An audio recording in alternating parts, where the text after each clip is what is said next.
Philosophically, sleep is an art of surrender and a pause in consciousness that enables existential restoration. It teaches us the balance of nature's rhythms. When we close our eyes, we relinquish control over external reality to turn inward in reflection, process our experiences, and welcome tomorrow with renewed energy. The philosophy of sleep. Philosophically, sleep is an art of surrender and a pause in consciousness that enables existential restoration. It teaches us the balance of nature's rhythms.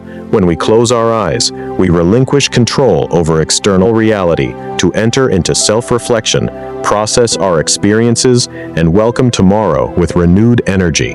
The meaning of sleep through various philosophical lenses and reflections includes cleansing of the mind, Eastern and spiritual perspectives.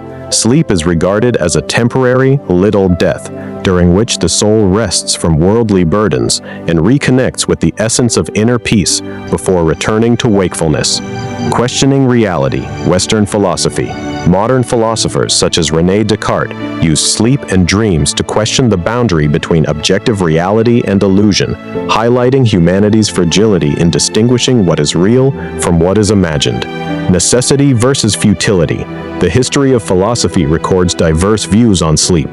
On one hand, existentialism sees sleep as an essential respite from the noise and demands of life. On the other hand, classical thinkers such as Plato viewed excessive sleep as a waste of time and a hindrance to the pursuit of virtue and knowledge. Understanding sleep goes beyond merely closing our eyes for physical rest. This activity also serves as a fundamental pillar for maintaining mental well-being and clearing the mind of accumulated emotional memories. From the perspective of modern health experts, there is a principle of living that encourages us to value and prioritize sleep as an act of self-care and self-compassion.